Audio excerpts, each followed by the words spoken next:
बिस्मिल्लाहिर्रहमानिर्रहीम। अस्सलामुअलैकुम। कैसे हैं आप सब? उम्मीद करती हूँ ठीक होंगे। जहाँ भी रहें खुश रहें, आबाद रहें। अल्लाह ताला आपको खुश रखे। तो आज की मेरी रेसिपी बहुत ही मज़े की स्वीट डिश की शाही टुकड़े की है।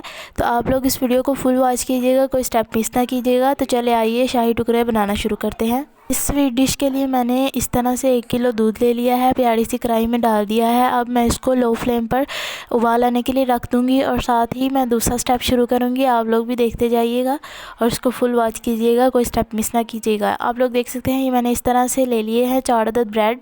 ये 4 अदद ब्रेड मैंने इस तरह से ले लिए हैं। जो इनका साइड वाला ब्राउन वाला पार्ट है इसको मैं अलग कर लूँगी। इसकी ज़रूरत नहीं है इस रेसिपी में, इसलिए मैं इसको उतार दूँगी।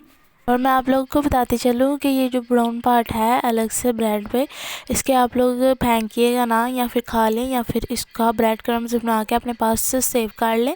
इस ब्रेड क्रम्स को आप लोग टिक्कियों या रोल वगैरह के साइड पे लगा सकते हैं। अब आप लोग देख सकते हैं कि ये मैंने ब्रेड के साइड से ब्रेड क्रम्स जो होते हैं, जो ब्राउन कलर का पार्ट है, उसको उतार दिया है।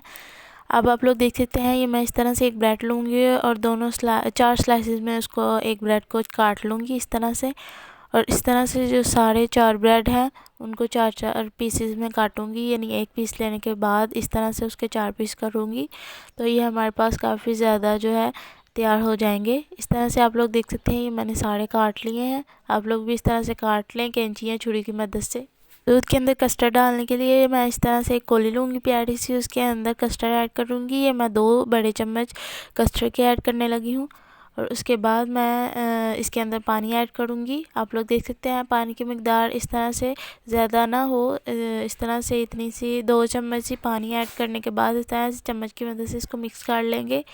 और आप लोग देख सकते हैं ये येलो कलर का मैंने कस्टर्ड लिया है। आप लोग भी येलो कलर का लें, नहीं तो पिंक कलर का भी चलेगा। अब दूध को मीडियम फ्लेम पर इस तरह से पकाने के बाद मैं इसके अंदर कस्टर्ड ऐड करूँगी। आप लोग देख सकते हैं अब मैं इसके अंदर जब कस्टर्ड ऐड करूँगी तो साथ ही इसको हिलाती जाऊँगी, यानी मिक्स करती जाऊँगी, ताकि कोई भी गुठली वगैरह ना बने। इस तरह से जो कस्टर्ड है उसकी गुठली बन जाती है और फिर बहुत ज़्यादा टेस्ट ख़राब हो जाता है कस्टर्ड का। इसलिए जल्दी इस तरह से मिक्स करते जाएँ साथ साथ, और अच्छी तरह से मिक्स करें ताकि कोई भी गुठली वगैरह ना बने। तो अच्छी तरह से चम्मच की मदद से इस तरह से मिक्स करते जाएं। मुझे भी शुरू में लगा कि शायद मेरे इसके कस्टर्ड के अंदर गुठलियाँ बनने लग जाएंगी। जब मैंने इसको अच्छी तरह से मिक्स किया तो ये अच्छी तरह से हो चुका था। आप लोग देख सकते हैं। अब मैं दूसरी साइड पे ब्रेड को ब्राउन कर लूँगी।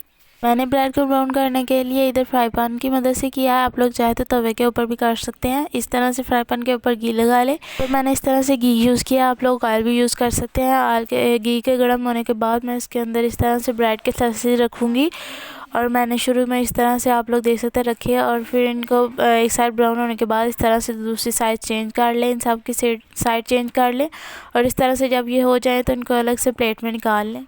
अब मैं इस तरह से एक प्यारा सा शीशे का बोल लूँगी, उसके अंदर सारा कस्टर्ड ऐड कर दूँगी।